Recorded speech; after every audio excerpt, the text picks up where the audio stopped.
The Vakari scout ship Windrunner had been drifting through empty space for 11 days when its sensors found something that should not exist. Captain Kalo Vantar was resting in his chair on the bridge, half asleep, when the alert chime rang through the ship. He sat up fast. The chime for a normal find was soft and short. This one was long and sharp. That meant something big. "Report," he said, rubbing his eyes. His sensor officer, a young Vakari named Oberyn Tell, stared at his screen with wide eyes. His feathered crest, which sat on top of his head like a row of small blue flags, was standing straight up. Among the Vakari, that meant fear or shock. "Captain, we have a contact," Oberyn said. "It is large, very large, larger than anything in our records." "How large?" 11 kilometers long, sir." The bridge went quiet. Even the low hum of the engine seemed to fade into the background. 11 kilometers was not the size of a normal ship. It was the size of a small moon. The biggest Vakari ship ever built, the flagship Aurel's Pride, was only 2 kilometers long, and that ship was considered a wonder of engineering. "Is it a station? An asteroid with metal in it? Some kind of natural formation?" Kalo asked, hoping for an easy answer. "No, sir. The shape is too regular. It has..." Oberyn paused, checking his readings again. "It has the shape of a weapon platform. Long spines along the hull. Turrets. It looks like a warship, sir. A warship bigger than anything I have ever seen." Kalo felt a chill run through him. He stood up and walked to the front viewport, even though he knew he would not be able to see anything with his own eyes yet. They were still too far away.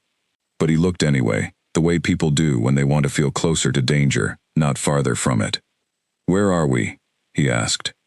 "At the edge of the Vakari Reach," said the navigator, a calm older Vakari named Selamine, who also served as the ship's chief scientist. "Past the edge, actually. We are beyond the last star systems anyone has ever mapped. We are in the space between galaxies, Captain. There should be nothing out here. No stars, no planets, no ships. Just empty dark. And yet there is a warship 11 kilometers long, floating in front of us," Kalo said quietly. "Yes, sir. The Windrunner was a survey ship, not a warship. It carried scanners and probes, and a small crew of scientists, along with a handful of soldiers for protection. It was built to explore, not to fight. If the massive object ahead of them turned out to be hostile, the Windrunner would not survive a single shot from it.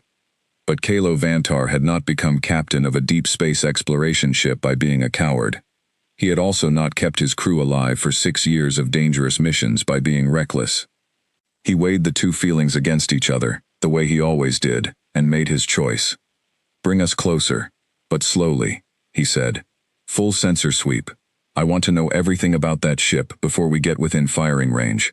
Oberyn, keep an eye on any sign of activation. Power spikes, weapon charging, anything. If it so much as twitches, I want to know immediately." "Yes, Captain." The ship moved forward at a careful pace, gliding through the dark. Outside the viewport, there were no stars. The Vakari had never traveled this far from their home cluster before. Their home galaxy, the one their species called the Wide Home, held billions of stars and hundreds of civilizations, some friendly, some not. But out here, past the edge of the galaxy's spiral arm, there was nothing but blackness, cold and endless, stretching out toward other galaxies that were so far away they looked like faint smudges of light. It was in this empty place that the Windrunner had found the giant ship. As they drew closer, the shape on the screen grew clearer. It was long and narrow, like a blade, with sharp edges and rows of what looked like gun turrets running down both sides. Near the front, there was a cluster of larger weapon housings, thick and heavy, the kind built for serious damage. The hull was dark, almost black, with only a few dim lights blinking here and there, like a sleeping animal, breathing slowly in the dark. "No engine exhaust," Selamine said, studying her screen. "No thermal bloom. Whatever is powering that thing, it is either turned off, or it uses a kind of energy we don't understand." "Life signs?"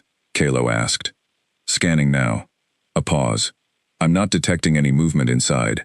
No heat signatures that would suggest living beings. But the hull is too thick for a clean scan. I can only see the outer layers. Could it be abandoned? A wreck?" Sela frowned, looking closer at her data. "I don't think so, Captain. The systems inside are still running. There is a small amount of power moving through internal circuits. Something is keeping the lights on, even if nothing is walking around inside. Kalo turned to Oberyn. Any markings, symbols, anything that tells us who built it? Oberyn adjusted the ship's long-range cameras, zooming in on the massive hull. After a moment, an image appeared on the main screen. Painted near the front of the ship, faded but still visible, was a symbol, a circle with a single line through it, like a shield with a spear crossing it. Below the symbol were letters in a script none of them recognized. "That is not any writing in our databases," Sela said. "I'm running it through every language file we have. Nothing matches. Which means, whoever built this ship has never made contact with the Vakari, or with any species we've made contact with," Kalo said slowly.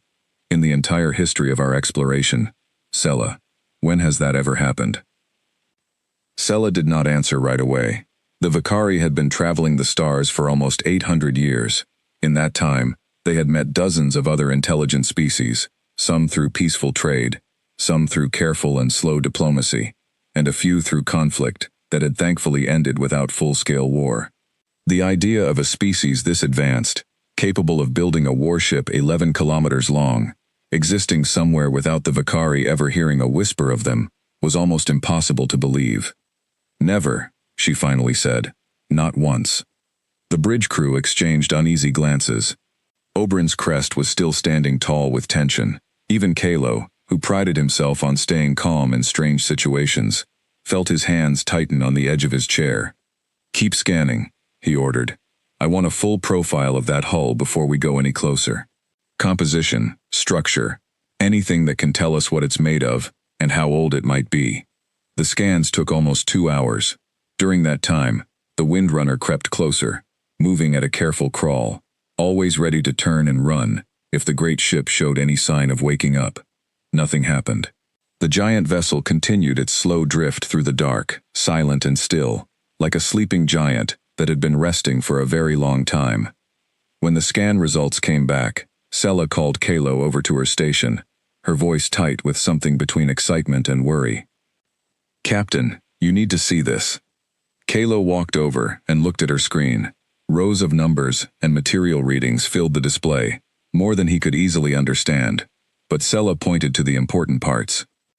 "The hull material is unlike anything we've cataloged. It's incredibly dense, but also strangely light for its size. Our scanners estimate it could survive weapons fire that would vaporize one of our ships instantly. And look at this." She pointed to another set of numbers. "Based on the wear patterns on the outer hull, and the slow decay of certain materials we can detect from a distance, I estimate this ship has been drifting out here for at least 200 years, maybe longer." 200 years, Kalo repeated. "Just sitting out here, alone, in the dark between galaxies. That's my best guess, sir." Kalo stared at the image of the ship on the main screen. It really did look like a sleeping giant, silent and enormous, its weapons cold and quiet. He thought about all the empty space around them, the endless black that stretched in every direction, and tried to imagine what kind of species would build something this large and then leave it out here, alone, for 2 centuries. "Oberyn," he said, "what about the weapon systems? Are they active?" Oberyn checked his readings again. "They appear to be powered down, sir. No active targeting, no charge buildup, but..." He hesitated. "But what?" "The weapon housings are not pointed randomly, Captain. I checked their fixed angle against the ship's overall orientation. All of the main weapon batteries, even in their resting position, are aimed in the same general direction." A cold feeling settled over the bridge. "Aimed at what?" Kalo asked, though some part of him already suspected the answer and did not want to hear it. Oberyn pulled up a star map, the widest one the Windrunner's computers could generate, showing not just their own galaxy, but the layout of nearby galaxies as well. A thin red line appeared, tracing the direction the great ship's weapons were pointed. The line stretched across the dark space between galaxies, past countless stars, and came to rest on a small, bright point, deep inside the Vakari home galaxy. Kalo leaned forward, staring at the star map. The line did not point at empty space. It did not point at some random unclaimed system on the edge of Vakari territory. It pointed directly, precisely, unmistakably, at the heart of the Vakari home cluster. At the very system where the Vakari capital world sat, where billions of Vakari lived their lives, unaware that somewhere in the endless dark beyond their galaxy, a sleeping giant's weapons had been resting, for 200 years, aimed straight at their home.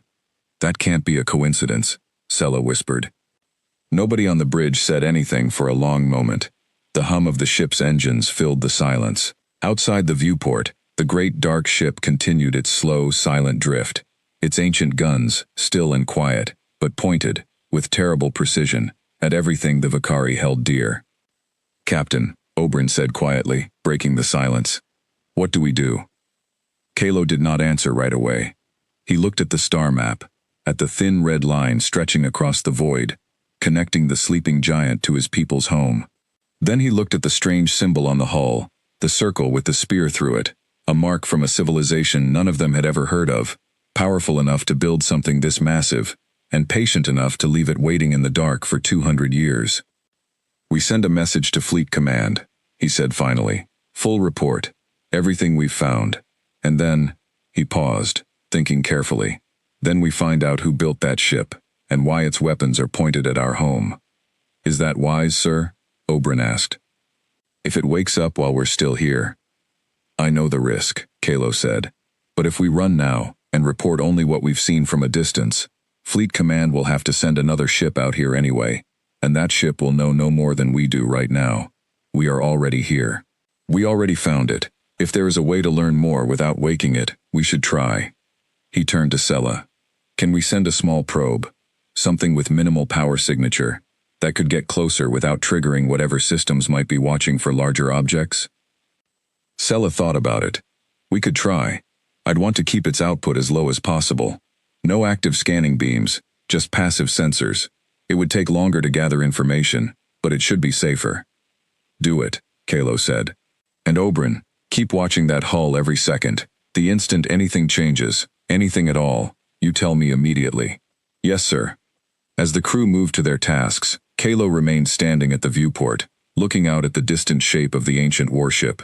He thought about his own people, the 800 years of Vakari history, the songs and stories about brave explorers who had gone before him, discovering new worlds and making peaceful contact with strange and wonderful civilizations. He had always believed that was what waited for him too, out in the dark. New friends, new wonders. He had never imagined he would find something like this instead, a ship built by a species so advanced and so unknown that not even the oldest Vakari records held a single mention of them. A ship that had been sitting silently in the black nothing between galaxies for 2 centuries, its enormous weapons locked onto his home world the entire time, waiting. Waiting for what, he did not know, but he intended to find out. The small probe launched an hour later, a tiny silver dot compared to the massive shape it approached, drifting slowly and quietly toward the sleeping giant's hull. On the bridge of the Windrunner, every crew member watched the main screen in tense silence, waiting to see what they would find, and hoping, more than anything, that the sleeping giant would stay asleep a little while longer. Kalo Vantar stood at the center of it all, watching the dark shape grow slightly larger on the screen as the probe closed in, and for the first time in his long career as an explorer, he felt something he had never felt out among the stars before. He felt afraid, not just for himself and his crew, but for every Vakari living quietly on worlds that had no idea they were being watched by a stranger's guns. Whatever this ship was, whoever had built it, and whatever the reason for its silent vigil, one thing was now clear to every soul aboard the Windrunner. They had found something enormous, something ancient, and something that could change the fate of the Vakari people forever. The only question left was whether that change would come as a friend, or as the end of everything they knew. The probe continued its slow approach, and far above it, the great dark ship drifted on, silent, waiting, its ancient guns still pointed toward home. 2 hours passed before the probe reached the outer hull. On the bridge, nobody left their station. Food trays sat untouched at the science consoles. Even the ship's cook, a heavy-set Vakari named Boru, who normally complained loudly about being forgotten during long shifts, stood quietly near the back of the bridge, watching the screen along with everyone else. "Probe is in position," Oberyn announced. "Beginning passive scan." The image on the main screen changed, showing a close view of the great ship's surface for the first time. Up close, The hull looked less like smooth metal and more like something grown, with long ridges running across it in patterns that reminded Kalo of the bark of an old tree or the shell of some enormous sea creature.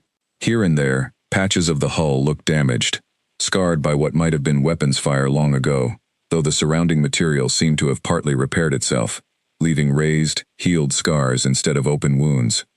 "It's been in a fight before," Sela said, studying the marks closely. "Look at the pattern of these scars. That's not damage from flying through space debris. That's weapons damage. Something attacked this ship, and it survived." "Something big enough to leave marks like that," Kalo added, "and this ship still won here, or at least got away." The probe drifted along the hull, sending back image after image. Near one of the smaller weapon turrets, it found a section of hull plating that had come loose, curled up at one edge like a piece of old paper, revealing a narrow gap into the ship's interior. "Captain, I have a way in," Oberyn said, his voice rising with excitement and worry at the same time. "The probe could fit through that gap. We could get a look inside." Kalo hesitated. Sending the probe onto the outer hull was one thing. Sending it inside the ship was another matter entirely. If there was any kind of automated defense system still active inside, even a sleeping one, a probe entering through a damaged section might be exactly the kind of trigger that woke it up. "Sela, what's your professional opinion?" he asked. "Honestly, Captain, I don't know," she admitted. "Every part of me wants to see what's inside, but every part of me is also terrified of what might happen if we go too far too fast. This ship has been alone for 200 years. Maybe it's truly dead inside. Or maybe it's only sleeping, the way a great beast sleeps between long winters, and we don't know what will wake it." Kalo thought for a long moment, weighing the risk against the need to know. He looked again at the thin red line on the star map, the line connecting this silent giant to his people's home world. If there was any chance the ship posed a threat to the Vakari, he needed to understand it, and understanding meant taking risks. "Send the probe in," he said finally, "but only a short distance. The moment you see anything that looks like an active system, anything with power moving through it, pull the probe back immediately. We are not going to poke this thing awake by accident." "Understood, Captain." Oberyn guided the small probe carefully through the gap in the hull plating. The picture on the main screen went dark for a moment as the probe passed into the shadowed interior, then brightened as its onboard light activated, casting a small circle of illumination into a wide, empty corridor. The corridor was enormous, easily large enough for several Vakari to walk through side by side, its walls lined with strange markings and thick cables that ran along the ceiling like sleeping serpents. Dust, or something like dust, floated gently in the light of the probe's beam, disturbed by its passing. There was no sound, no movement, nothing but silence and stillness, exactly as it must have been for the past 200 years. "No visible damage in here," Oberyn reported, guiding the probe slowly forward. "Structure looks intact. Still no active power signatures nearby." The probe moved deeper, past several sealed doors and side passages, its small light cutting through the darkness. Then, near the end of the corridor, it came to a wide chamber, filled with strange machines, tall structures covered in dim, unlit lights, arranged in careful rows, like soldiers standing at rest. "What is that room?" Kalo asked, leaning forward. Sela studied the image carefully. I think these might be some kind of control systems, maybe for the weapon batteries, or for the ship itself. It's hard to say without more data. But look at the design. It's not random. Everything here was built with purpose, with careful thought. Whoever made this ship understood engineering as well as we do. Maybe better." As the probe continued forward, its light passed briefly over something near the far wall of the chamber, something that made Oberyn freeze, his hand hovering over the controls. "Captain," he said slowly, "I think I found a power signature." The bridge went silent. Kalo felt his pulse quicken. "Where?" "Deep in the chamber. It's faint, very faint, almost nothing. But it's there, and it's steady, like a heartbeat that never stops, even after 200 years. Nobody spoke. The image on the screen showed the dim outline of something large near the back of the chamber, its shape hard to make out in the probe's small light. But there, unmistakably, a single point of pale blue glow pulsed slowly, over and over, like the ship itself was breathing in its long sleep. "Pull the probe back," Kalo said quietly. Slowly. Don't disturb anything. We've seen enough for now. Oberyn guided the probe carefully back the way it came, out through the narrow gap in the hull, away from the sleeping heart of the ancient ship. As the picture returned to the wide view of the great dark hull drifting silently in the void, Kalo let out a breath he had not realized he was holding. Send everything we've gathered to Fleet Command, he said. The images, the scans, the star map showing where those weapons are pointed. All of it. They need to see this as soon as possible. Yes, Captain, Sela said, already moving to prepare the transmission. Kalo looked once more at the massive shape on the main screen, its ancient scars, its silent corridors, its single, slow, steady heartbeat glowing somewhere deep inside. 200 years alone in the dark, and still, somehow, alive. He thought about the songs of his childhood, the stories of brave Vakari explorers finding wonder among the stars, and wondered, not for the first time that day, what kind of wonder they had truly found this time, and whether his people were ready for whatever answer waited for them inside that silent, sleeping giant. The probe returned safely to the Windrunner an hour later, carrying with it more questions than answers, and far away, deep inside the Vakari home cluster, on worlds full of families and cities and ordinary lives, nobody yet knew that somewhere in the dark beyond their galaxy, an ancient stranger's guns had been quietly watching over their home for 200 years, waiting for something, or someone, to wake them. Fleet Command answered faster than Kalo expected. Less than 6 hours after the Windrunner sent its report, a response arrived, carrying new orders that made the whole crew go quiet when Kalo read them aloud on the bridge. A task force is being sent, he said. 3 warships and a science vessel, under the command of Admiral Toresh Kadal. Estimated arrival, 4 days. Until then, we are ordered to maintain distance, continue passive observation, and avoid any action that could wake the target ship. 4 days, Sela repeated. That's a long time to sit next to a sleeping giant and do nothing. We won't be doing nothing, Kalo said. We'll keep studying it from a safe distance. Maybe by the time the Admiral arrives, we'll understand more about what we're dealing with. Over the next 4 days, the Windrunner's science team worked almost without rest. Sela Min led a team that studied every piece of data the probe had gathered, along with new long-range scans taken from a careful distance. Slowly, a picture began to form, though it was a picture full of more mystery than clarity. The ship, they learned, was built almost entirely from a material, unlike anything catalogued in Vakari science, a strange alloy that seemed to repair small damage on its own over time, which explained why the old battle scars on the hull looked partly healed. The internal structure suggested multiple decks, dozens of large chambers, and an engine core near the rear of the ship that gave off a strange, steady, low-level energy reading, unlike any drive system the Vakari had ever built. If I had to guess, Sela said during one of the daily briefings, I'd say this ship was designed to survive for a very, very long time without any outside support. Look at the size of the internal storage systems. Whoever built this expected it to operate alone, far from home, for years at a time. Maybe decades. A ship built to be alone, Kalo said slowly. Why would anyone build something like that? Nobody on the bridge had an answer. On the 3rd day, Oberyn made a discovery that changed the mood of the whole crew. While reviewing the earlier probe footage in slow motion, frame by frame, he noticed something near one of the sealed doors inside the wide chamber where they had detected the faint power signature. A section of the wall near the door held rows of small symbols, the same unknown script they had seen painted on the outer hull. I don't think this is just decoration, Oberyn said, showing the image to Sela and Kalo. Look at the spacing. It repeats in patterns, almost like a counting system, or a label. Sela leaned in close, studying the marks. You might be right. If this is a labeling system, then that means this ship has organized sections, just like our ships do. Storage, crew quarters, weapon control, engineering. If we could learn even a little of their written language, we might understand what each part of the ship is for. Can we do that? Kalo asked. Learn their language from a few images? Not fully, Sela admitted, but maybe enough to guess at some basic ideas. It would help if we had more samples of the script to compare. That gave Kalo an idea. Send the probe back in, he said. Same rules as before, passive scan only. Stay well clear of that power source we found.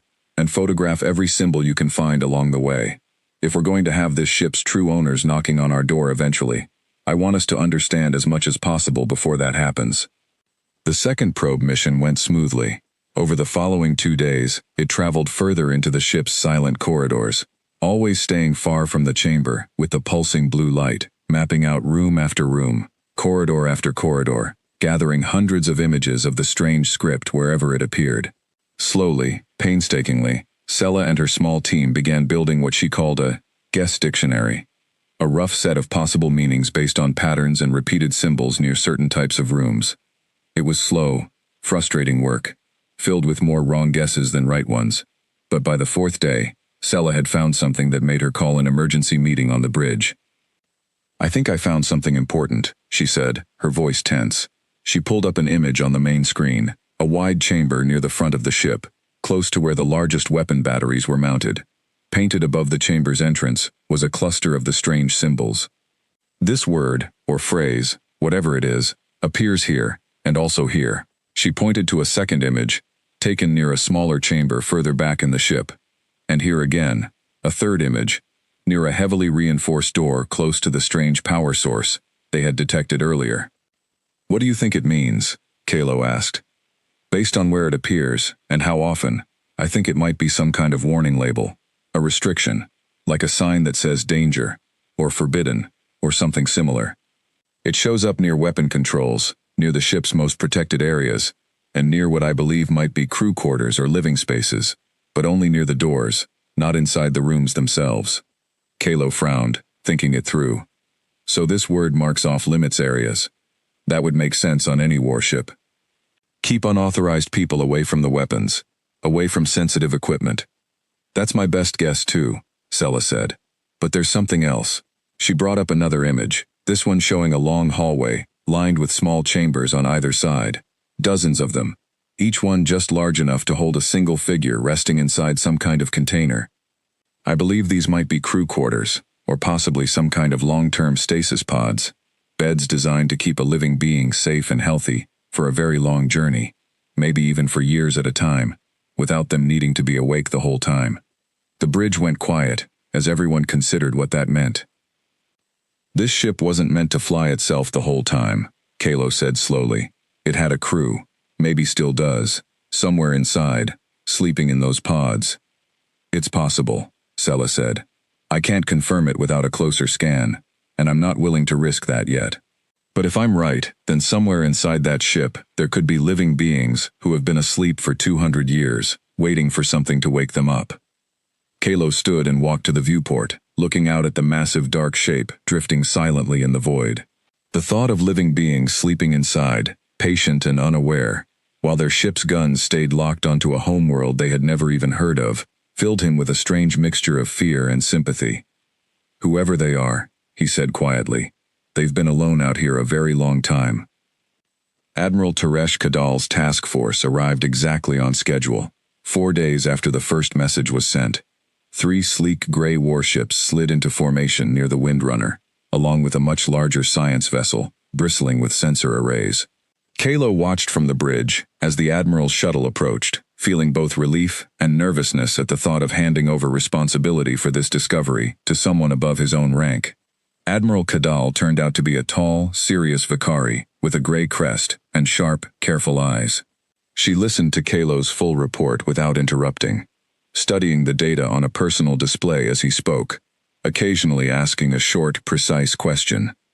When he finished, she was quiet for a long moment. "You did good work here, Captain," she finally said. "Careful, disciplined work. That caution is likely the only reason we are all still breathing right now, instead of dealing with whatever would happen if that ship woke up angry." "Thank you, Admiral. I've reviewed the language analysis your science officer put together. Impressive, for such a short amount of time. My own linguistic team will continue that work, but I want your science officer working alongside them. She has the best understanding of that ship's patterns so far." Sella, standing nearby, straightened with surprise and pride. "As for next steps," the Admiral continued, "Fleet Command wants a full boarding operation, conducted with extreme caution. We will send in a heavily equipped team, backed by the warships standing ready to intervene if anything goes wrong. Our goal is simple. Learn everything we can about this ship, its builders, and most importantly, why its weapons are pointed at our home world. If there is any chance of contacting whoever built it peacefully, we want to find that path before anyone does anything that could be seen as an attack. And if there isn't a peaceful path? Kalo asked. The Admiral's expression darkened slightly. Then we prepare our home defenses, and we hope 4 days was enough time to prepare, because whoever built a warship like that is not an enemy any of us want to face unprepared. The boarding team assembled the next day, 6 Vakari soldiers in heavy void suits, along with 2 scientists, Sela among them, chosen for the mission because of her growing understanding of the strange script found throughout the ship.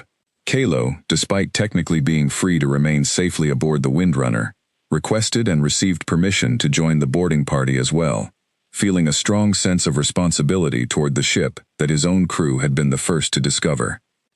They approached the ancient vessel in a small shuttle, entering through a section of hull large enough to fit their craft comfortably, an entrance the science team had identified during earlier probe scans, one that led to what they believed was a maintenance bay, rather than anywhere near the ship's weapon systems or the mysterious power source deep inside. Stepping out of the shuttle and onto the ancient ship's deck for the first time was, for every member of the boarding party, an experience none of them would ever forget. The maintenance bay was massive, easily large enough to hold their entire shuttle several times over, its ceiling lost in shadow far above their heads, lit only by the narrow beams of their handheld lights. "It's like standing inside a mountain," one of the soldiers whispered, his voice carrying strangely in the vast, silent space. Kalo understood the feeling completely. Dust, or something resembling dust, hung motionless in the still air, undisturbed for 2 centuries, until their arrival stirred it gently, with the movement of their suits.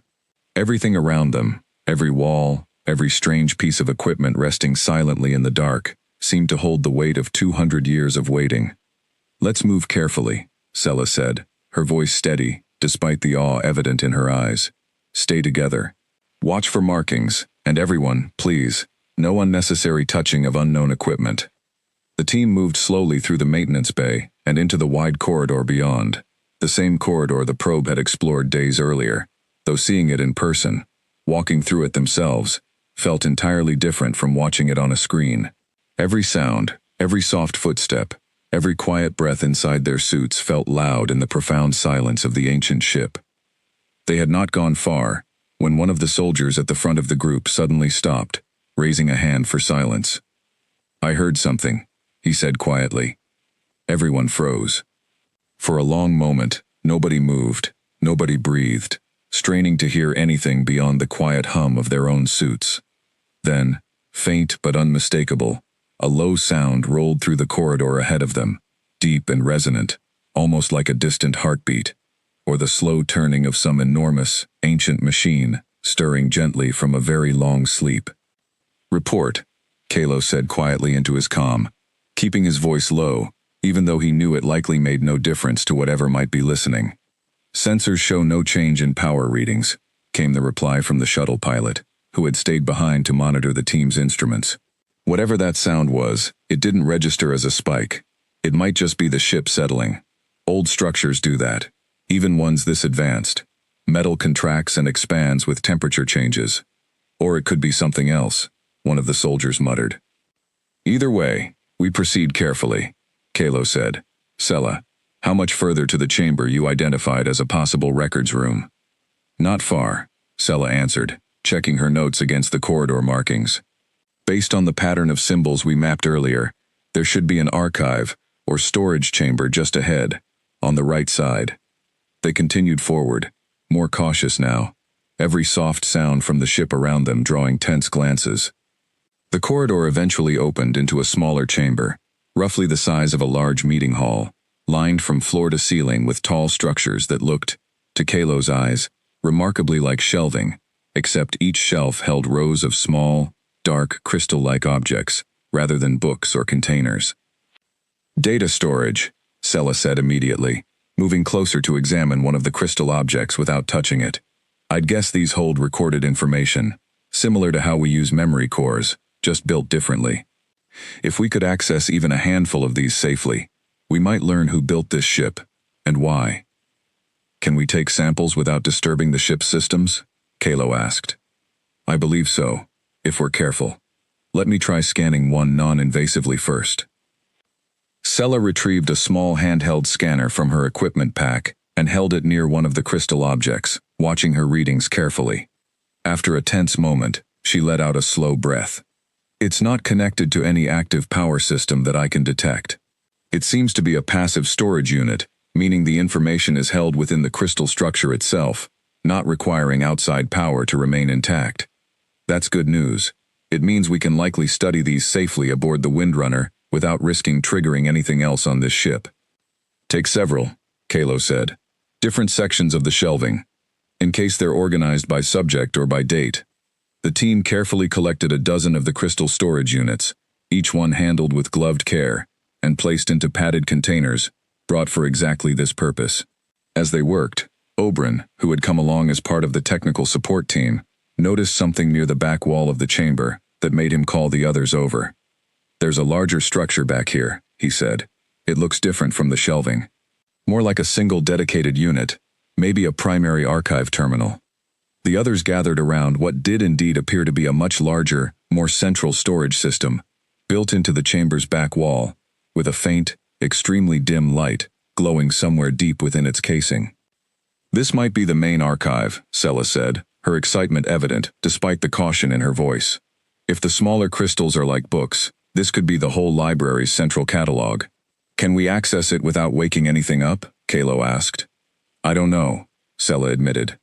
It has a small amount of active power, which the smaller units didn't have. That makes it riskier, but it could also be the single most valuable piece of information on this entire ship.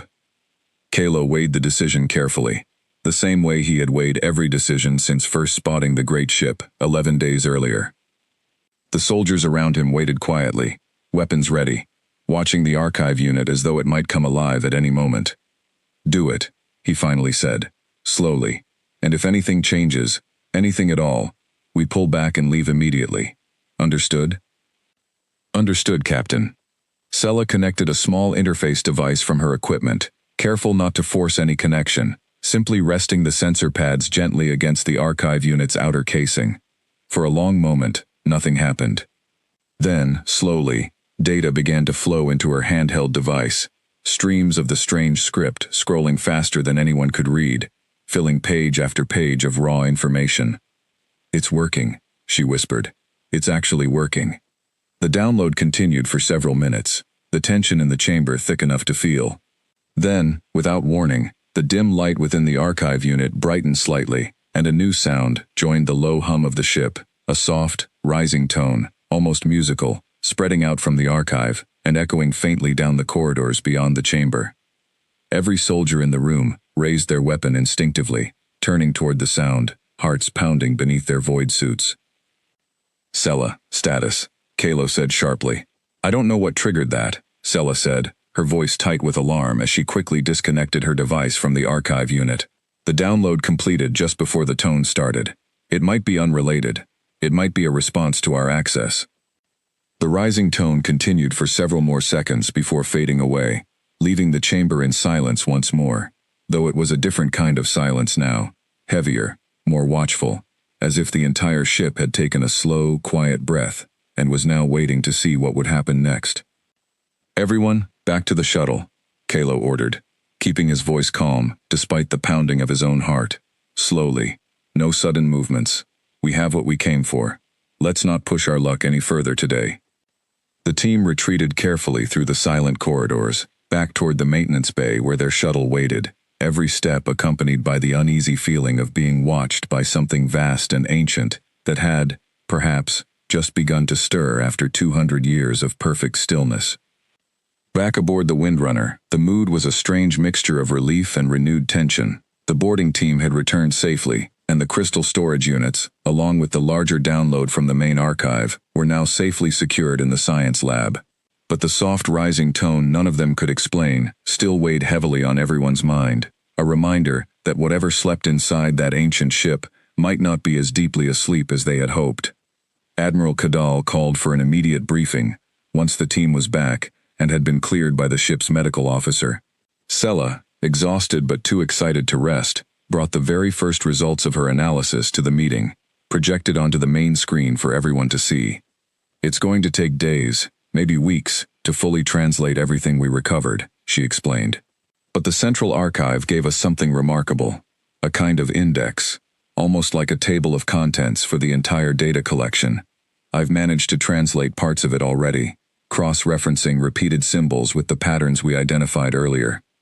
What have you found? Admiral Cadle asked.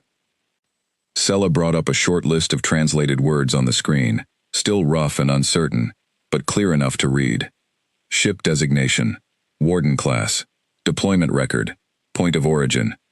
Point of origin, Kalo repeated. Does that tell us where this ship came from? Not exactly, not yet, Sella said, but it confirms this was a designed and deliberate mission, not an accident or a wreck that simply drifted here. This ship was sent here on purpose, by whoever built it, and given a name that suggests some kind of guardian role. Warden, a protector, or a watcher. The Admiral studied the translated words for a long moment, her expression thoughtful.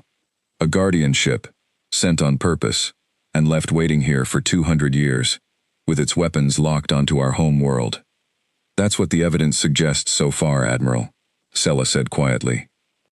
Then we need to know exactly what it's guarding against, Kadal said, and whether that threat has anything to do with us, or whether we simply happen to be standing in the wrong place at the wrong time, in the path of a much older story we know nothing about yet. Nobody in the room had an answer to that. Kalo looked at the translated words still glowing on the screen, Warden class, and felt a strange, uneasy curiosity settle over him, the same feeling he always got at the beginning of a new discovery, except this time, it was tangled tightly together with fear, for everything and everyone he cared about back home. Keep working on the translation, Admiral Cadle ordered. I want to know who built this ship, why they sent it here, and what exactly it's guarding against, as soon as possible. Whatever answer is waiting for us in that data, I have a feeling it is going to change everything we thought we knew about our place among the stars. As the meeting ended and the crew returned to their duties, Sella remained behind in the science lab, staring at the slowly growing list of translated words on her screen, feeling the same mixture of excitement and dread that had followed her since the moment they first found the sleeping giant, drifting silently in the endless dark beyond their galaxy.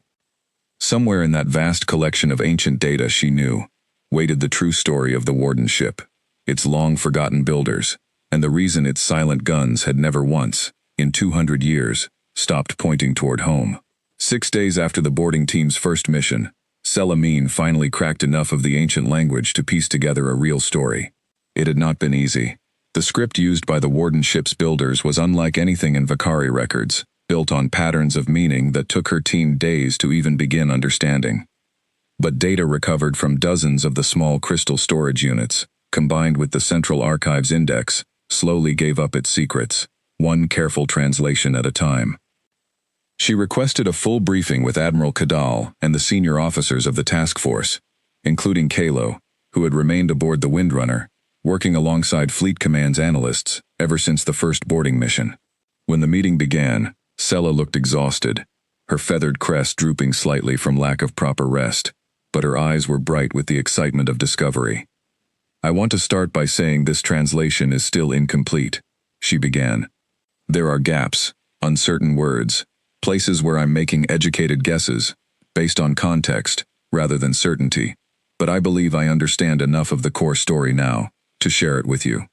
Go ahead, Admiral Kadal said. Sella brought up the first set of translated records on the main screen. The species that built this ship call themselves humans. Based on the records, they are not from our galaxy at all. Their home system lies in a completely different galaxy, one so far from here that even our best long-range sensors have never detected it before. A murmur passed through the room. Kalo leaned forward, listening intently. According to what I've translated, Sella continued, roughly 300 years ago by our calendar, though their own calendar system is different, the humans experienced what the records call the Silent War. From what I can piece together, an unknown enemy attacked several of their outer colonies, without any warning, without any attempt at communication, and without leaving behind any clear identification of who or what they were. The attacks were sudden, brutal, and devastating. Entire colonies were destroyed in a matter of days. Do the records say who attacked them? Kadal asked. That's the strange part, Sela said. They don't. Or if they do, I haven't found that section yet. The human records describe the enemy only by a title, something my translation renders roughly as the unseen, or possibly the hidden ones. The humans never learned the true identity of their attackers. The war ended as suddenly as it began. The attacks simply stopped one day, and the enemy fleet vanished, never to be seen again. No peace treaty, no explanation, no warning that they might return.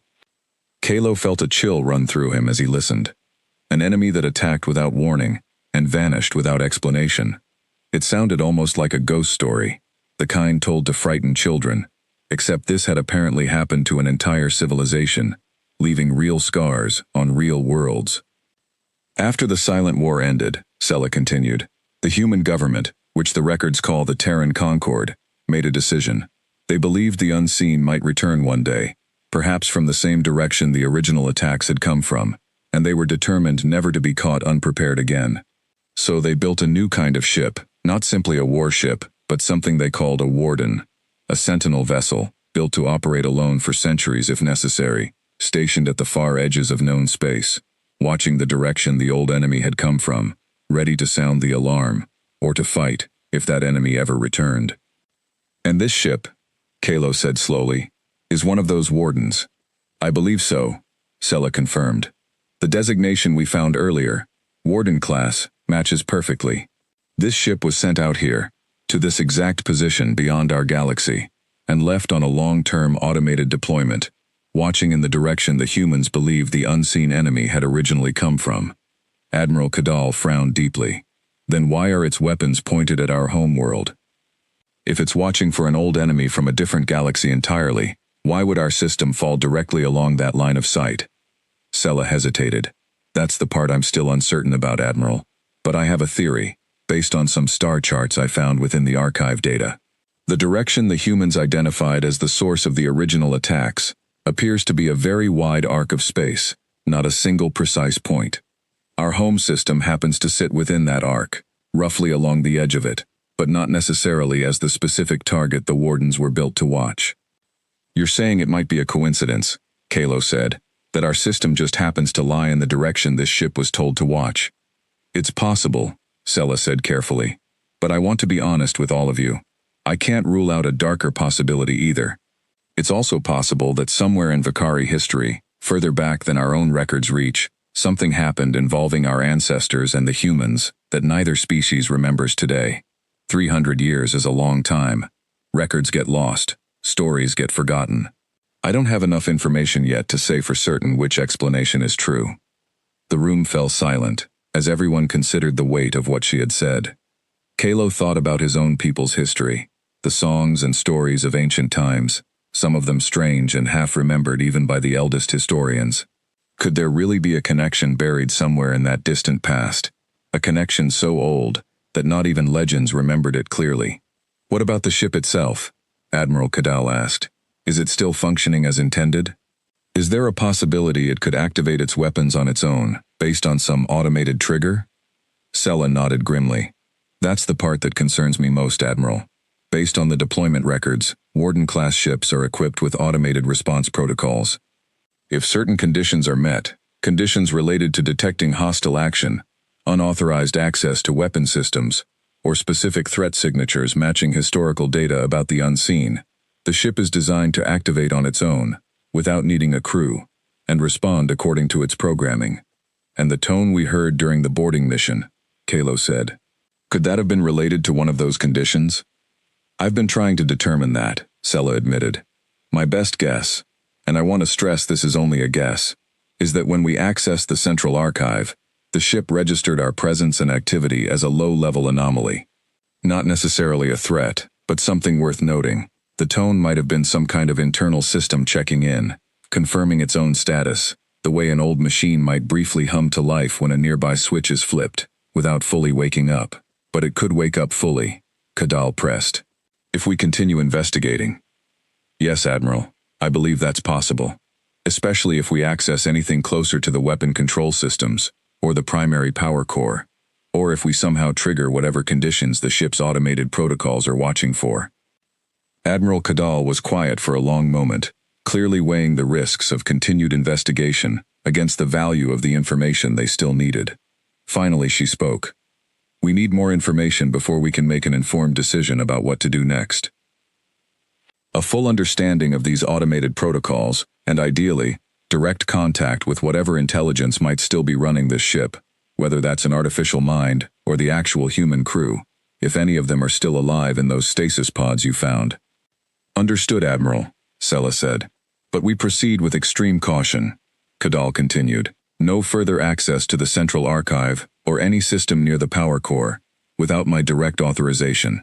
I want a full risk assessment before the next boarding mission, and I want our warships ready to respond instantly if anything changes. The meeting ended, and the crew dispersed to their duties, but the tension aboard the Windrunner had grown noticeably heavier since Sela's briefing.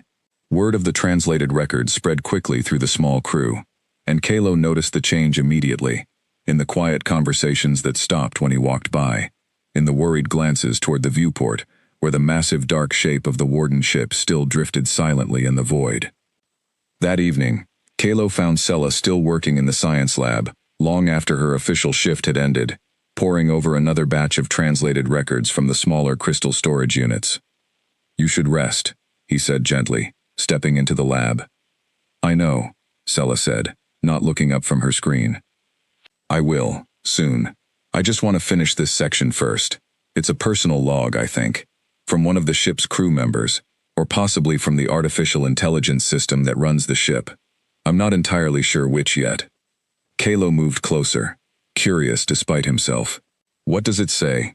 Sela turned her screen so he could see the rough translation displayed there, still full of uncertain gaps and question marks where her understanding of the language broke down, but clear enough in its overall meaning to send another chill down Kalo's spine.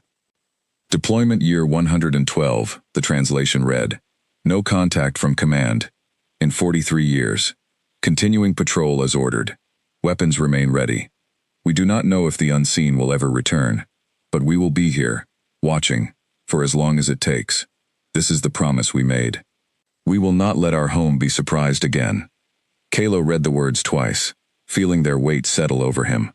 A ship, alone for over a century even by the time of that log entry, with no contact from home, no idea if its mission still mattered, and yet still faithfully continuing its silent watch, still ready, still waiting.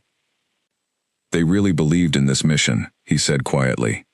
I think they did, Sela replied. Enough to send ships out here, alone, for centuries, just on the chance that their old enemy might return one day.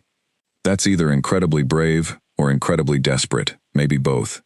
Kalo looked out through the small viewport in the science lab, toward the distant, massive shape of the Warden ship, barely visible against the endless dark. Somewhere inside that ancient hull, a promise made 300 years ago by a species his people had never met was still being kept, faithfully, patiently, without complaint, watching over a stretch of empty space that happened to include his own people's home. Whoever they are, he said softly, I hope we get the chance to actually meet them, instead of just reading about them in old records. Sela looked up at him, her tired eyes thoughtful. So do I, Captain. So do I.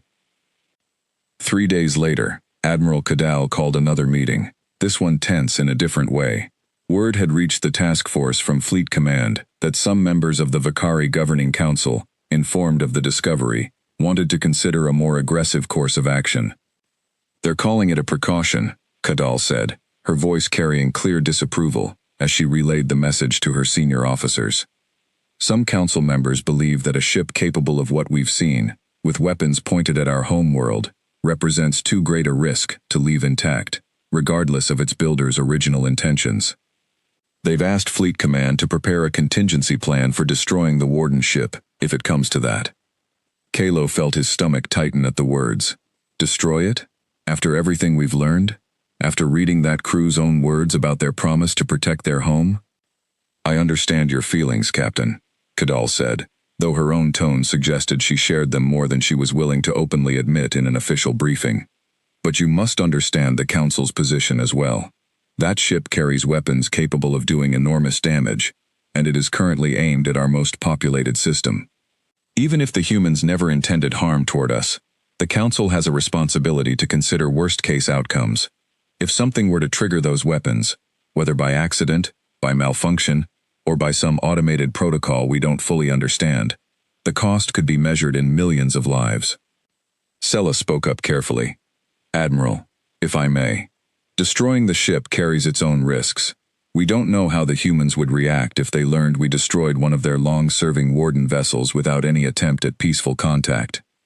Given what we now know about their history, a species willing to build ships like this and station them alone for centuries out of fear of a returning enemy, I would be very cautious about giving them any reason to view us as a threat. I agree with you completely, Dr. Min, Kadal said, which is exactly the argument I intend to make to the Council. Destroying that ship without understanding it fully could be far more dangerous than leaving it alone. But I need something concrete to bring back to them. Solid evidence that continued investigation is safer than destruction, or a clear path toward establishing actual contact with the human authorities, so we can address this through diplomacy instead of force. The pressure of the Council's demands settled heavily over the task force in the days that followed. Sela and her team worked even longer hours, pushing through translation difficulties as quickly as they safely could, searching for any information that might explain the automated protocols governing the ship's weapons, or any indication of how to establish safe contact with whoever, or whatever, still controlled the warden vessel. It was during this pressured, exhausting period that the incident occurred. A technician named Doran Fell, part of the boarding team assigned to catalog equipment near the maintenance bay, was attempting to secure a loose panel that had been disturbed during an earlier scan. The panel, according to his later report, appeared harmless, similar to dozens of others they had already examined safely throughout the ship. But behind it, hidden from the earlier scans by a layer of shielding material, was a small access port that Doran's equipment accidentally triggered while attempting to stabilize the panel for safety. The moment it activated, alarms sounded throughout the boarding team's suits, and aboard the Windrunner, every sensor monitoring the warden ship lit up with sudden, unmistakable activity. Captain, massive power surge detected throughout the target vessel, Oberyn reported, his voice tight with alarm, as he watched his readings climb rapidly. It's coming from multiple systems at once. Engine core, internal systems and... Captain, I'm reading activity in the weapon control systems as well. Kalo felt his entire body go cold. Get the boarding team out of there immediately. All personnel, evacuate to the shuttle now. Aboard the warden ship, Doran Fell and his companions did not need to be told twice. They ran, as fast as their suits allowed, back through the darkened corridors toward the maintenance bay, while behind them, the ship's ancient systems continued to hum with rapidly increasing energy, lights flickering to life in sections of the ship that had remained dark for 200 years.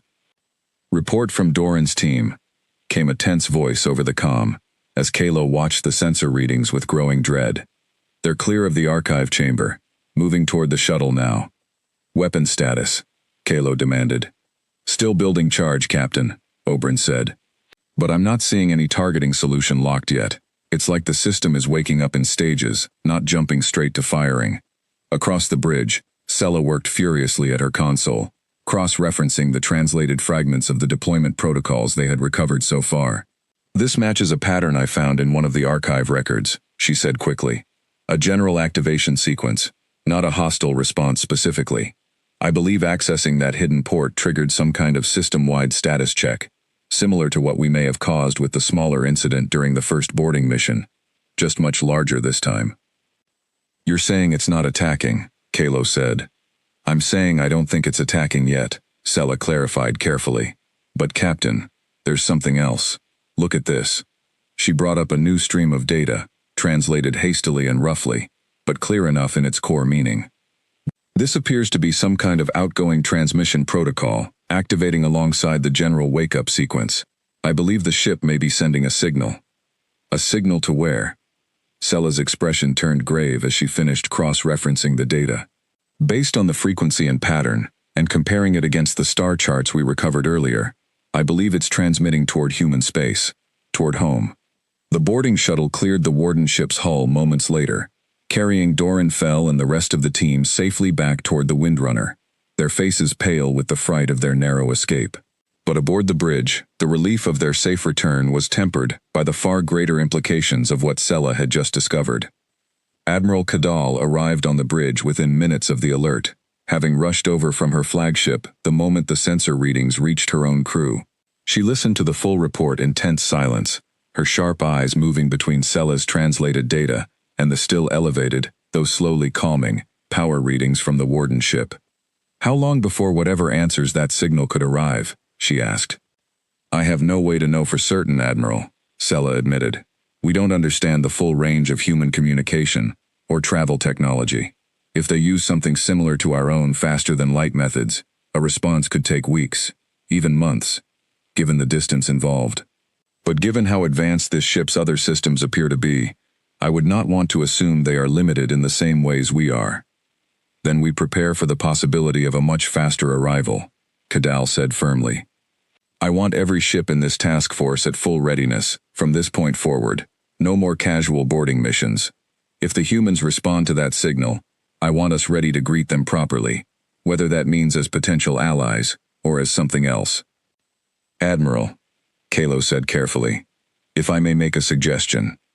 Kadal turned to him. "Go ahead, Captain. Everything we've learned about the humans so far suggests a species shaped by fear of a surprise attack, one that cost them dearly once before. If a human ship or fleet arrives here and finds our warships arranged in an aggressive formation around their Warden vessel, that could look very much like exactly the kind of surprise they've spent 300 years preparing to defend against. I'd recommend we consider how our own posture might appear through their eyes, not just through ours." Kadal considered this for a long moment, then gave a slow nod. "A fair point, Captain Vantar. I'll take it under advisement when I brief the Council. We have some time to prepare, hopefully. Let's use it wisely, and let's hope that whatever comes through that dark between the galaxies comes in peace, and gives us the chance to explain ourselves before anyone reaches for a trigger." With that, the meeting ended, and the crew of the Windrunner returned to their stations, watching the stars, and waiting, along with the rest of the task force, to see what answer, if any, would come from the silent depths of the Warden ship's long-overdue call home. Somewhere across the vast gulf between galaxies, after 200 years of silence, the Warden ship had finally sent word home, and nobody aboard the Windrunner, nor anyone within the entire Vakari fleet gathered at the edge of their galaxy, had any way of knowing what that message would bring, or how soon whatever answered it might arrive. Neither Kalo nor Sela could have known, as they watched the sensor readings slowly stabilize and the Warden ship's frantic burst of activity gradually settle back into its familiar quiet hum, that far across the galaxy, in a place neither of them had ever seen, something had already changed forever.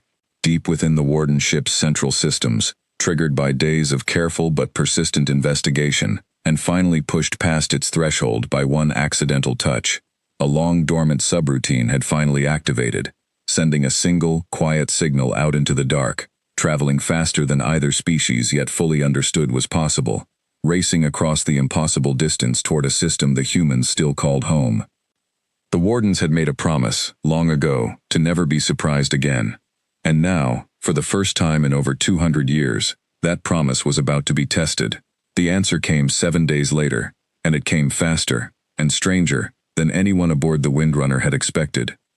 It began with a single flash of light, far out at the edge of the task force's sensor range, so bright that for a moment, every alarm across the fleet's warships triggered at once. Kalo was on the bridge when it happened, and he watched as the massive screen flickered with warnings before settling into a clearer picture of what had actually occurred. "Report," he said, his voice tense. "A single ship, Captain," Oberyn said, his hands moving quickly across his console. It appeared out of nowhere. No approach trajectory, no engine trail leading up to its position. One moment there was empty space, and the next, there it was. "That's not possible," Sela said, staring at her own screen in disbelief. "No drive system we know of can simply appear like that." "Size and configuration?" Kalo asked. "Smaller than the Warden ship," Oberyn reported. "Maybe 400 meters long." "But Captain, the design matches. Same hull material signatures, similar weapon housing patterns. I believe this is a human vessel." Word spread through the task force in seconds. Admiral Kadal's voice came over the fleet-wide comm moments later. calm but firm. All ships maintain current positions. No aggressive maneuvers, no weapons charging. Let's not give them any reason to think we mean harm. This may be the contact we've been hoping for, or the threat we've been fearing. Either way, we handle it with discipline. On the Windrunner's bridge, everyone watched in tense silence as the newly arrived human ship began to move, gliding smoothly through space, toward the ancient Warden vessel. Its lines sleek and elegant, despite its clear military design. Dark hull, marked with the same circle and spear symbol they had seen on the derelict Giant days earlier. "It's approaching the Warden ship directly," Oberyn said. "No weapons charging that I can detect. Speed is moderate, controlled." "They're not here to attack," Kalo murmured, watching the screen closely. "At least, not yet." The human ship drew close to its ancient counterpart and came to a gentle stop, hovering near what appeared to be a primary docking section on the Warden vessel's hull. For several long minutes, nothing happened. The two ships simply sat together in the dark, one small and clearly modern, the other massive and ancient, as though the newcomer were paying quiet respect to an old, weathered guardian finally coming home from a long and lonely watch. Then, without warning, every comm channel across the Vakari task force lit up simultaneously, carrying a single, clear transmission. "This is Commander Elena Voss, of the Terran Concord vessel Meridian, responding to an activation signal from Warden Unit Designation Hearthguard. We are aware of your fleet's presence, and have been monitoring this system since our arrival. We request a formal exchange of communication with your senior ranking officer. We do not wish for this meeting to become a conflict." Admiral Kadal's voice answered a moment later, her tone carefully measured. "This is Admiral Toresh Kadal of the Vakari fleet. We share your wish to avoid conflict, Commander. We are prepared to speak, and to explain our presence here, if you are willing to do the same." "Agreed, Admiral," came the reply, requesting permission to send a shuttle to your flagship for a direct meeting. "I believe some things are better discussed face-to-face, especially given the history involved." The meeting was arranged quickly, and within the hour, Kalo found himself, along with Sela and Admiral Kadal, standing in the flagship's largest conference chamber, waiting for the arrival of the human delegation. He had expected to feel curiosity, and he did, but he was surprised by how much nervous energy filled the room as well, a tension that seemed to radiate from every Vakari present, officers and soldiers alike, none of whom had ever stood face-to-face with a species from another galaxy before. The door opened, and Commander Elena Voss entered, flanked by two other humans in dark, practical uniforms. Kalo studied her carefully, noting the physical differences between humans and Vakari with quiet fascination, the smooth skin instead of feathers, the different proportions of limbs and features, the calm, careful way she moved, clearly a soldier accustomed to formal, tense situations. "Admiral Kadal," Voss said, offering a slight, respectful bow of her head. "Thank you for agreeing to meet." "Commander Voss," Kadal replied, returning the gesture as best she understood it. "Please, sit. I believe we both have a great deal to explain to one another." They sat across from each other at the long conference table, translators working quietly through both sides' equipment, though Voss, to everyone's surprise, spoke a passable amount of a trade language the Vakari used with several allied species. Learned, she explained, from decades of careful study by human linguists, monitoring long-range transmissions from Vakari space. "You've been watching us," Sela said, unable to hide her surprise. "For how long?" "Longer than you might expect, Doctor," Voss said. "Though not directly. Our Warden network picks up distant signal traffic from many directions, including your region of space. We've had automated systems cataloging languages and cultural data for decades, in case contact ever became necessary. When Hearthguard's activation signal reached our nearest listening post, along with the sensor data your boarding teams inadvertently triggered, we already had enough background information to prepare a proper response quickly." "Hearthguard," Kayla repeated. "That's the Warden ship's name?" "Yes, Captain," Voss said, glancing toward him, with what looked like quiet respect. "I understand you were the first to find her. That took courage, approaching an unknown vessel that size, without knowing what waited inside." "It also took a great deal of caution," Kalo said. "We did not want to risk waking something we did not understand." "A wise approach," Voss said, "one that likely saved both our peoples a great deal of unnecessary conflict." She paused, her expression growing more serious. "I imagine you have many questions about Hearthguard, and about why her weapons were positioned as they were." "We do," Admiral Cadal said. "Our science team has already recovered and translated a portion of the ship's historical records. We understand the basic outline of your silent war, and the reasoning behind your Warden program. What we do not understand is why this particular ship's weapons appear aimed so precisely at our home system." Voss was quiet for a moment, choosing her words carefully. "I want to be honest with you, Admiral, because I believe honesty is the only foundation strong enough to build trust between our peoples. When the Silent War ended, our analysts spent decades studying every scrap of data we had on the attack patterns, trying to determine where the unseen fleet might have originated from. The direction Hearthguard was assigned to watch represents our best calculated guess of that origin point, based on incomplete and, frankly, imperfect data. And our home system happens to fall within that calculated arc," Cadell said. "It does," Voss confirmed. "But I want to stress, Admiral, this was never a calculation aimed specifically at your people. Until Hearthguard's activation signal reached us just over a week ago, the Terran Concord had no confirmed knowledge that the Vicari species even existed. Our wardens are positioned along broad defensive arcs, watching vast regions of space, not specific targets.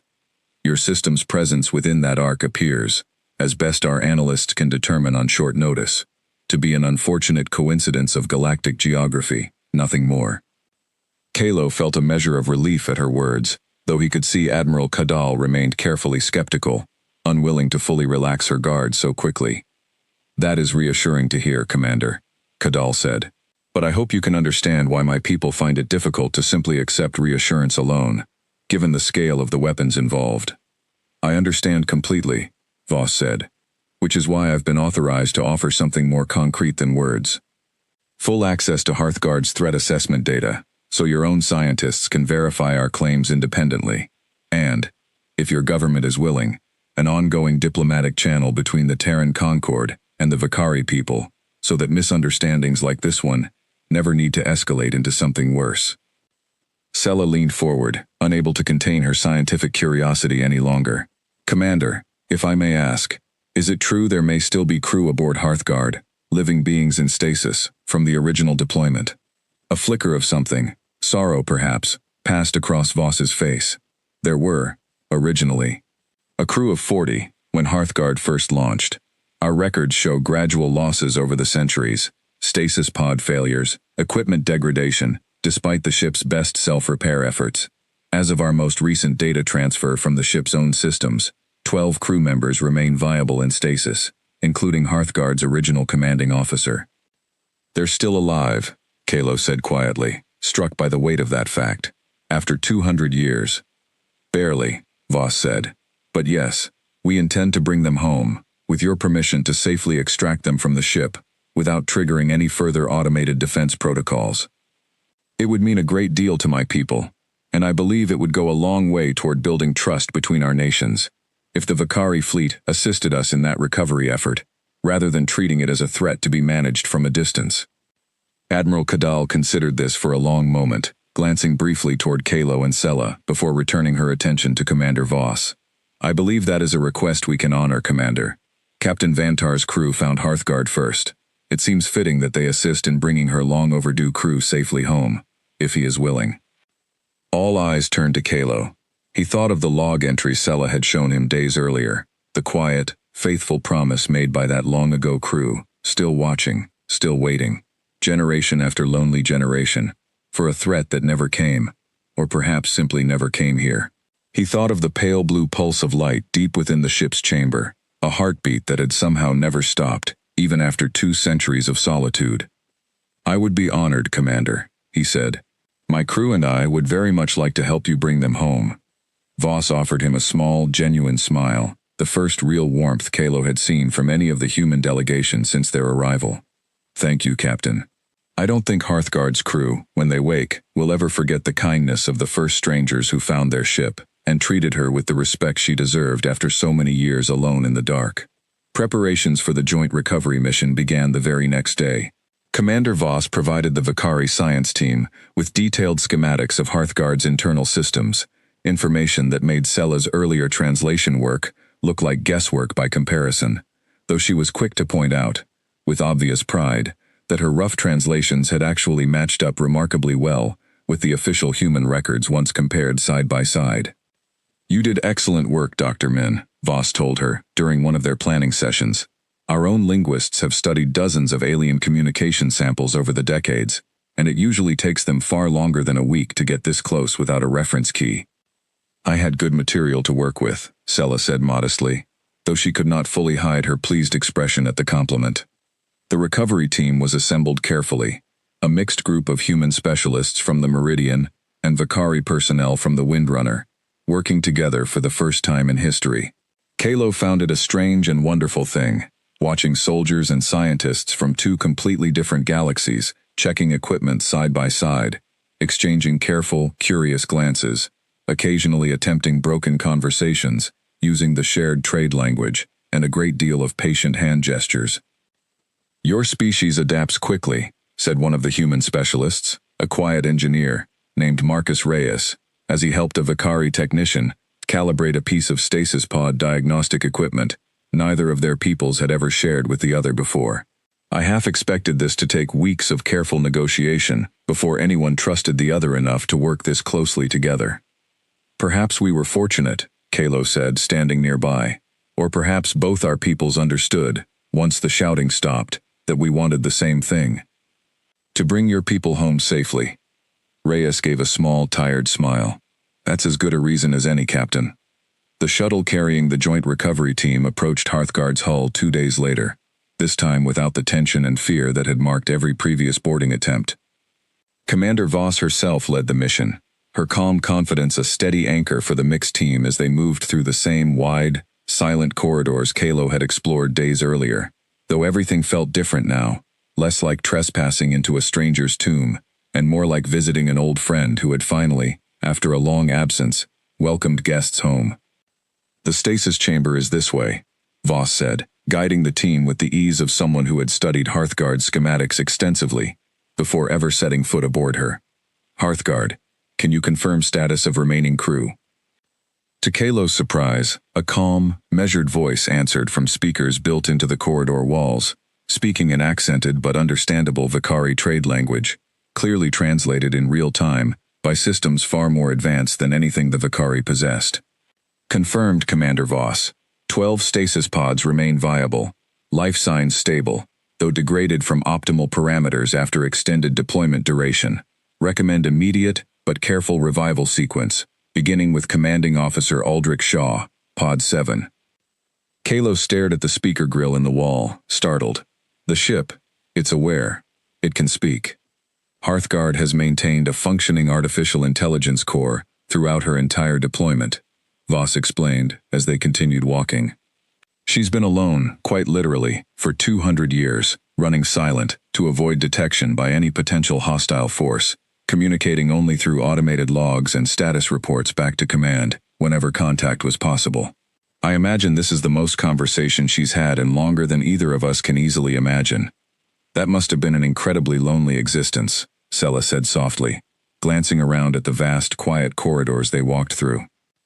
"I do not experience loneliness in the way organic beings describe it, Dr. Min," Hearthguard's voice replied, evidently listening closely to their conversation.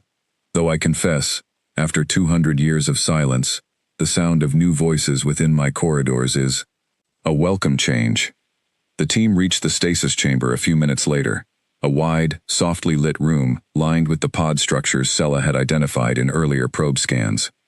Up close, Kalo could see the pods clearly for the first time, sleek transparent coverings revealing the still forms resting within, connected to a web of support systems that had, against all odds, kept them alive for 2 centuries. Commander Voss moved directly to Pod 7, resting her hand gently against its surface for a moment, before nodding to her medical team. "Begin revival sequence, carefully. He's been under a very long time." The medical team worked with quiet, practiced efficiency, monitoring readings, adjusting the pod's systems slowly and deliberately, careful not to shock a body that had spent 200 years in careful, suspended stillness. Kalo and Sella stood back, watching the process with a mixture of scientific fascination and genuine quiet hope, while the rest of the joint team moved to prepare the other 11 pods for the same careful process, working in pairs, human and Vicari together, sharing tools and glances and small encouraging nods whenever a readout showed a good sign. It took nearly an hour before the first signs of true consciousness returned to the figure within Pod 7, fingers twitching faintly, followed by a slow, weak breath that fogged the inside of the transparent covering for the first time in 200 years. When the pod finally opened, releasing a soft hiss of old, stale air mixed with something like relief, Commander Voss leaned down close, speaking gently in her own language, her voice thick with emotion. She was clearly trying to keep professional and controlled. "Welcome home, Commander Shaw," she said. "Your watch is over." The figure within the pod, an older human man with gray hair and deep lines etched into his face by 200 years of careful, dreamless sleep, opened his eyes slowly, blinking against the light, disoriented and weak, but undeniably, remarkably, alive.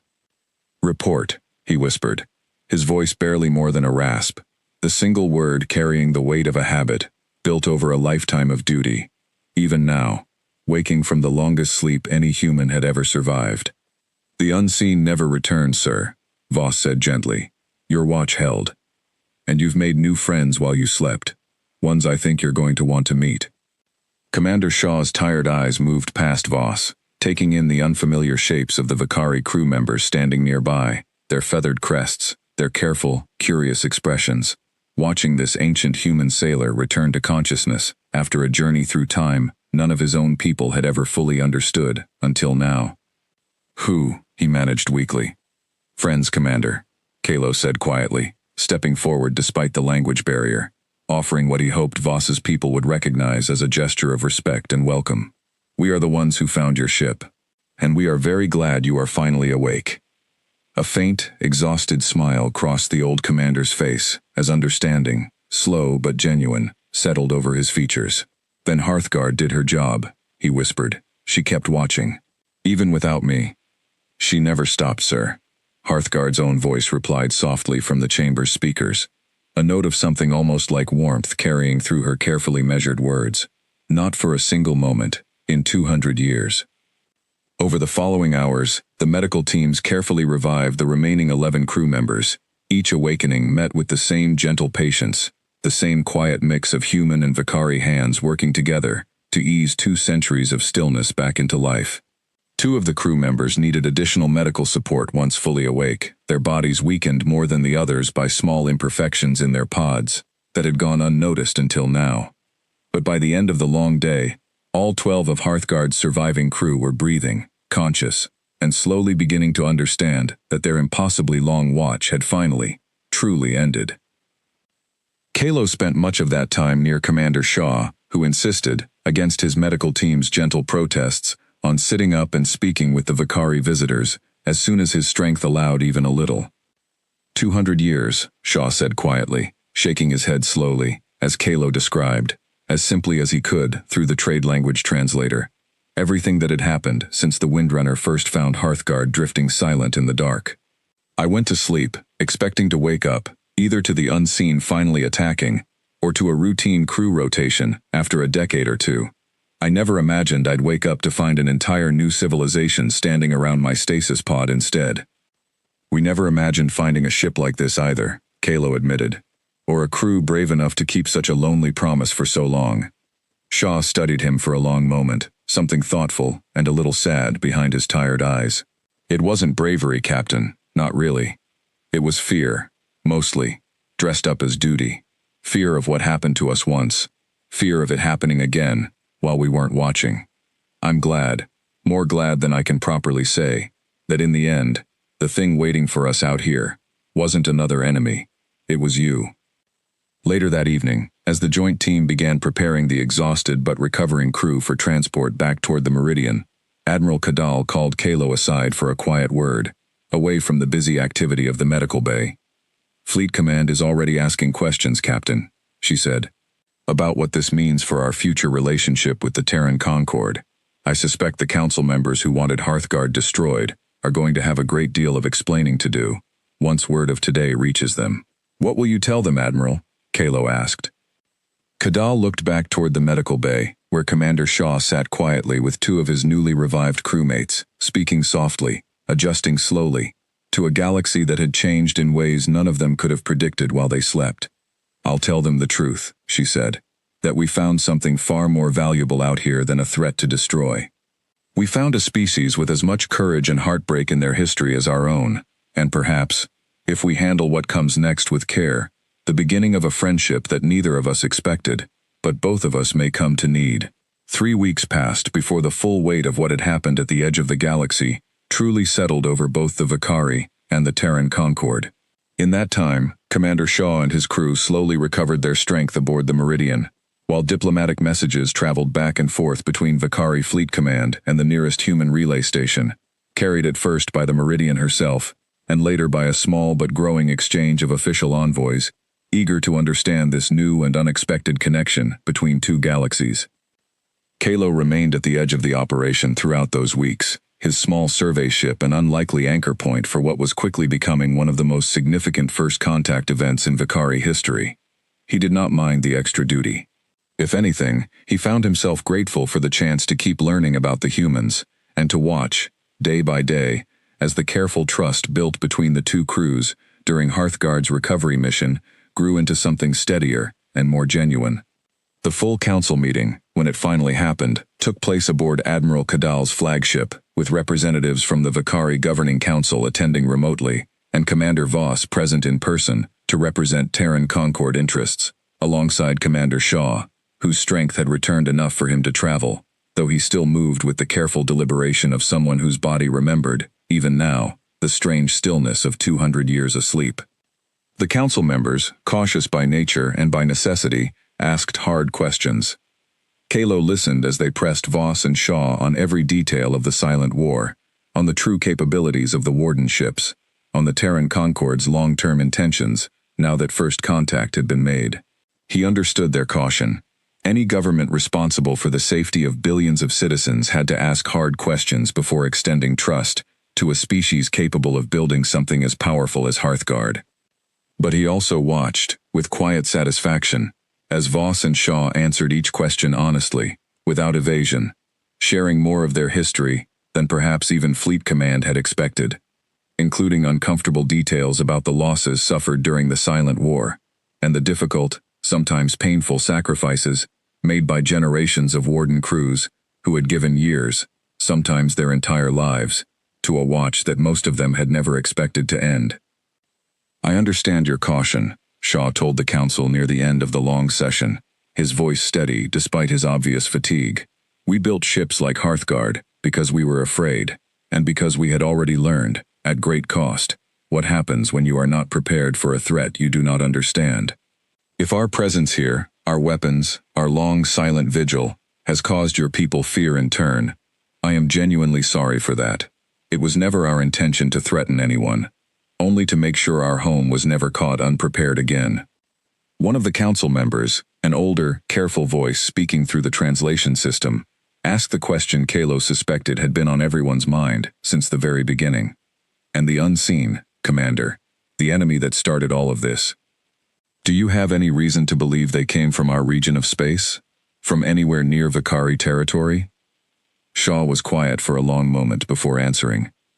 "Our analysts have studied that question for 300 years, Counselor, and I will tell you honestly, we still do not know. The data we gathered during the silent war was incomplete, gathered in chaos, under attack, by a species that had never before needed to track an enemy across such vast distances. Hearthguard's assigned watch direction represents our best guess, built from imperfect information.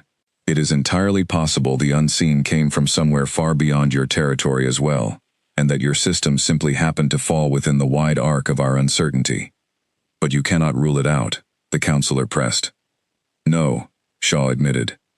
"I cannot, but I can tell you this. In 300 years, across dozens of Warden deployments, watching similar arcs of space, we have never once detected any sign of aggression, any hint of hostile intent, from any civilization within those regions, including yours. If the unseen truly did come from somewhere near your territory, they left no trace of their presence there afterward, and your own people's records, as I understand them, hold no memory of any conflict remotely resembling what we experienced. I believe, Counselor, that whatever attacked us 300 years ago is either long gone, or never had anything to do with your people at all. The council seemed to accept this answer, though Kalo could see the lingering uncertainty in their expressions, the natural caution of a species suddenly confronted with the knowledge that somewhere out in the vast dark, an unknown danger might still exist, one that had already proven capable of devastating an advanced civilization without warning. It was Sela, surprisingly, who offered the thought that seemed to finally settle the room's uneasy mood. She had been quiet throughout most of the session, but near the end, she asked permission to speak.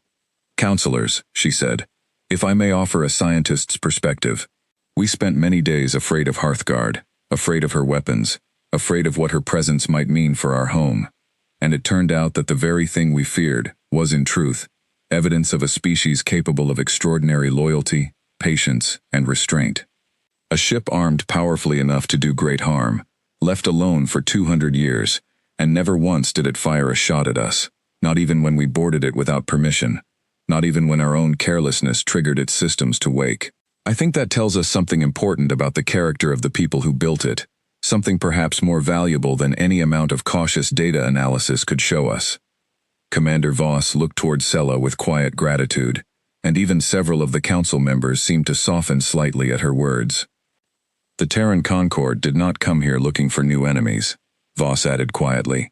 "We came here because a very old, very tired ship finally had something to report after 200 years of silence, and we came ready for anything, including the possibility of conflict. What we found instead was a species brave enough to investigate an unknown giant with careful courage instead of blind fear, and honest enough to work alongside us once the truth came to light. I would call that a fortunate discovery for both our peoples." The council's final decision, delivered 3 days later after careful deliberation, established a formal diplomatic channel between the Vakari fleet and the Terran Concord, along with an agreement to begin slow, careful cultural and scientific exchange between the two civilizations. Hearthguard herself, with the full agreement of both governments, would remain stationed at the edge of the Vakari home galaxy, no longer alone, no longer forgotten, but now serving as a shared outpost, jointly staffed by both human and Vakari personnel, a living symbol of the unlikely friendship born from what had once looked like the beginning of a terrible misunderstanding. In the days following the Council's decision, news of the discovery spread across Vakari space far faster than Fleet Command had anticipated. Despite efforts to manage the announcement carefully, word of an ancient warship from another galaxy, and the peaceful first contact that followed, reached ordinary citizens within a week, carried by news networks eager to share the most remarkable story in Vakari history. Kalo found himself, much to his own quiet embarrassment, becoming something of a public figure. His name, and the name of his small survey ship, mentioned again and again, across countless broadcasts and public discussions. "They're calling you the captain who spoke to giants," Oberyn told him one evening, grinning as he showed Kalo a particularly enthusiastic news segment on his personal display. "There's already a children's program being made about the discovery. I heard they're using a puppet version of you." "A puppet," Kalo repeated, unable to decide whether to laugh or groan. "A very handsome puppet, Captain," Sela added, not bothering to hide her amusement, "though I think they gave your crest too many feathers." Despite the good-natured teasing from his crew, Kalo found the public attention strange and, at times, uncomfortable. He had never sought fame, only the simple satisfaction of exploration, of finding new wonders among the stars, and understanding them a little better than he had the day before. But he also understood, watching the excitement spread across Vakari society, the deep hunger his people felt for a story like this one, proof that the vast unknown reaches of the galaxy held wonder and friendship as often as danger, if only someone was brave enough and careful enough to look for it. The excitement was not limited to Vakari space alone. Commander Voss shared, during one of their many conversations in the weeks that followed, that news of the discovery had caused an equally significant stir back within Terran Concord territory, where centuries of quiet fear about the unseen's possible return had shaped an entire culture around careful vigilance and controlled caution. For 300 years, every Warden deployment has been treated as a solemn, serious duty, Voss explained to Kalo one evening as they shared a meal aboard the Meridian, an oddly comfortable ritual that had become common between the two crews during the joint operation. Families say goodbye to their loved ones, knowing they may never see them again, not because of any specific danger, but simply because of how long these deployments can last. Hearthguard's crew were considered heroes, long before we ever knew what became of them. Learning that their long watch ended not in tragedy, but in genuine peaceful contact with a new civilization, has given our people something we haven't had in a very long time. "What's that?" Kalo asked. "Hope," Voss said simply. "Hope that the same fate doesn't have to await every Warden crew we send out into the dark. Hope that the vast unknown reaches of space might hold more friends waiting to be found than threats waiting to strike." Their conversation was interrupted, gently, by the soft chime of an incoming message on Voss's personal console. She checked it quickly, her expression shifting to something between surprise and quiet joy. "It's from Terran Concord Command," she said.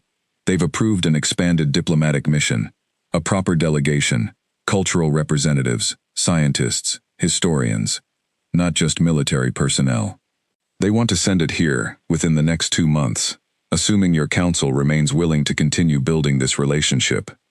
Kalo felt a small, genuine smile cross his face at the news. "I believe they will be more than willing, Commander. If anything, I suspect half of Vakari Fleet Command is already competing over who gets to host the welcoming ceremony." Voss laughed, a warm, easy sound that Kalo had come to enjoy over their weeks of careful, growing friendship. "Then I suppose we'd better prepare Hearthguard for a great deal more visitors than she's used to." Kalo stood beside Sella on the observation deck of the Windrunner, on the day the new outpost agreement was formally signed, watching through the wide viewport as construction ships, both human and Vakari in design, began the careful work of building new support structures alongside Hearthguard's ancient hull. The old Warden ship, no longer drifting silent and alone, now hummed with quiet activity, her once dim lights burning steadily bright once more, illuminated from within by the presence of a mixed crew working side by side for the first time in her long, lonely history. "It's strange, isn't it?" Sella said quietly, watching the activity outside. 11 days ago, we were terrified of that ship. Now it's going to be the foundation of everything that comes next between our two peoples. Fear often looks different once you understand what's truly behind it, Kalo said. "We were afraid of Hearthguard's weapons, but what we found waiting inside was patience and loyalty and an old, tired promise finally allowed to rest." "Do you think we'll ever learn the truth about the unseen?" Sella asked.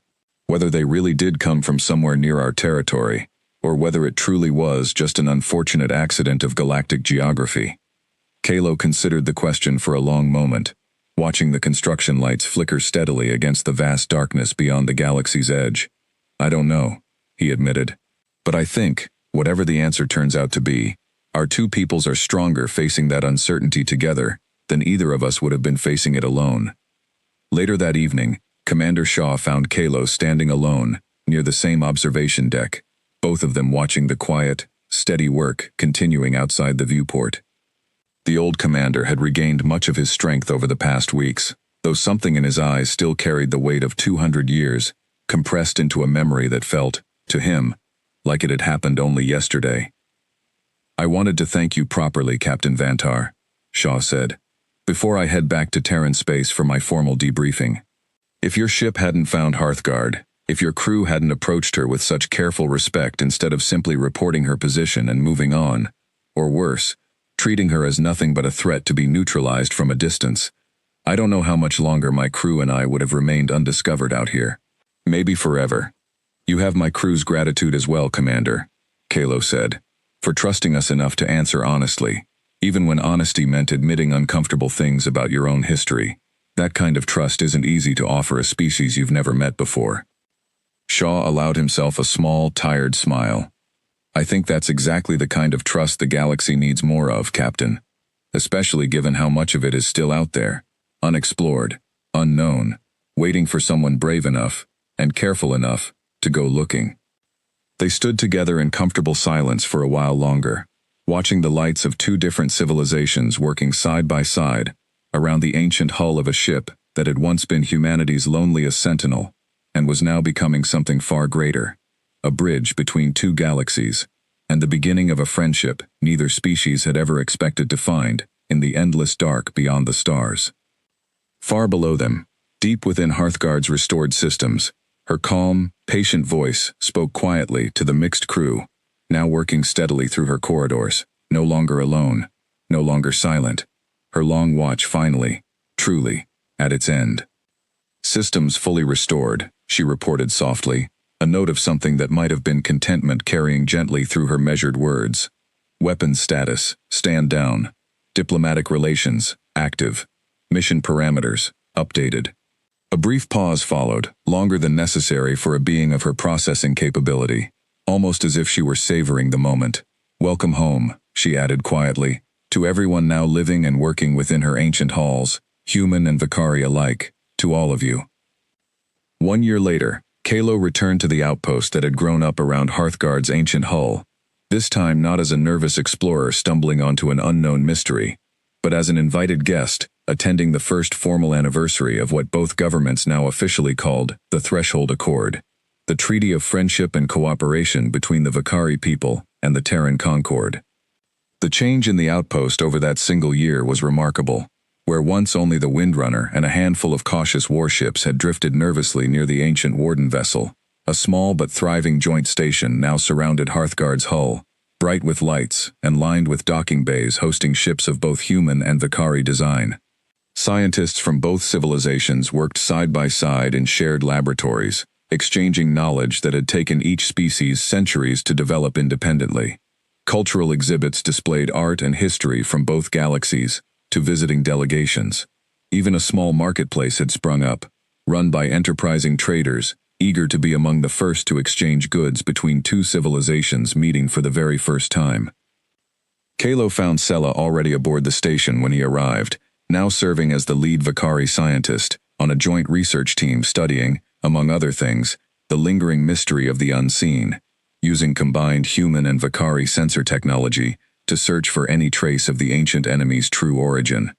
They had not yet found a definitive answer, but the search itself had produced remarkable new understanding of the wider galaxy, discoveries that would likely have taken either species decades to achieve working alone. Still no sign of them, Sela told him as they walked together through the station's busy central corridor, greeting familiar faces from both crews along the way. But we did find 3 new unexplored star systems worth investigating, right along the edge of the old watch arc. Fleet Command wants to send a proper joint survey mission next year, if the Council approves the funding. I imagine there will be no shortage of volunteers for that mission, Kalo said, smiling. None at all, Sela agreed. Half my department has already asked to be considered. They found Commander Shaw near the observation deck overlooking Hearthguard's central hull, now fully restored to her original gleaming condition, her once dim lights burning brightly, steady and strong, no longer the lonely, silent giant Kalo had first discovered drifting alone in the endless dark. Shaw had taken a position as the station's senior human liaison officer, a role he had embraced with quiet, steady dedication, determined, he had told Kalo more than once, to spend his remaining years helping build the very peace his long, lonely watch had ultimately made possible. Captain Vantar, Shaw greeted warmly, extending a hand in the human gesture of friendship that Kalo had grown comfortable returning over the past year. Right on time, as always.